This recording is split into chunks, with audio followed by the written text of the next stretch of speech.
Welcome to Stacking to Win It. I'm Jason Gilbo at jgilbo11. Breaking down some stacks tonight. Overall, decent pitchers on the hill, but not in the decent spots. It's kind of a tricky night. 9 games for a Thursday. Definitely have some high-powered offenses going up against some good pitchers that kind of wash each other out a little bit. But I do believe you can go against the grain with some of these and get ahead on the competition GPPs. And I'll talk about Houston here first. Low total, we're sitting around 3.5. The prices are still high. I don't see a lot of ownership with these Houston bats. Yankee Stadium certainly a plus for right-handed and lefty power.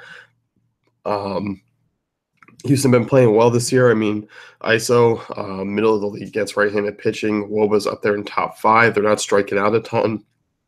And you look at Pineda, still don't allow a ton of home runs, 1.82 home runs per 9 this season. He's kind of been dancing around if we get a couple runners on here and one of those goes out. Pineda's had the blow potential we've seen in the past. Haven't seen it tremendously this season. I believe only once, but that was just a casual blow up against the Rays. It was just more of an early outing. He dodged some bullets there. But we've seen Pineda. We've seen him blow up for 5-6 runs over 4 innings before. And with that being said, I don't mind Houston tonight as an against the grain stack. A good GPP stack because Pineda's going to draw some interest because he's a little bit cheaper than some of the guys like Keuchel and Fulmer and Greinke. So people will definitely roll him. And this is a good way to go against those people. So definitely a contrarian way to go tonight. I don't mind it. If you're looking for another riskier against the grain stack, Arizona, Garrett Cole has been solid this season. Arizona does strike out a fair amount as well. Cole, 323 WOBA on the road this year, has allowed 7 home runs. Stolen bases are a big issue with Cole. He's allowed 81 in his 5-year career, has already allowed 8 this season. That's the 3rd most among starting pitchers. Arizona, they average the most stolen base attempts per game this year. 3rd highest WOBA at home, league high 38% contact rate at home.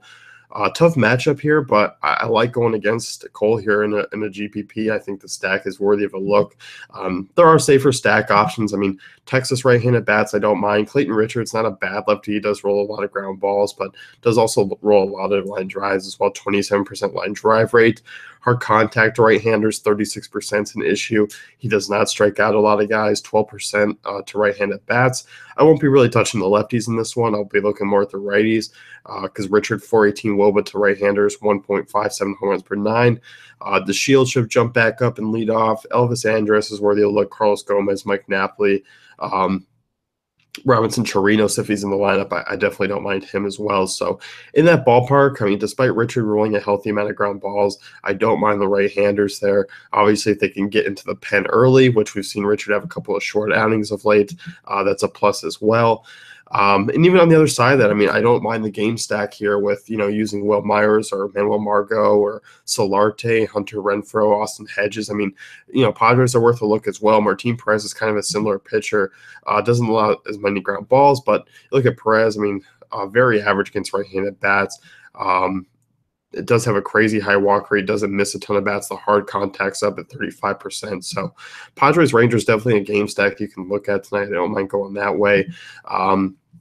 And as always, Coors is in play. I'm much more intrigued with Colorado bats tonight against Ryu.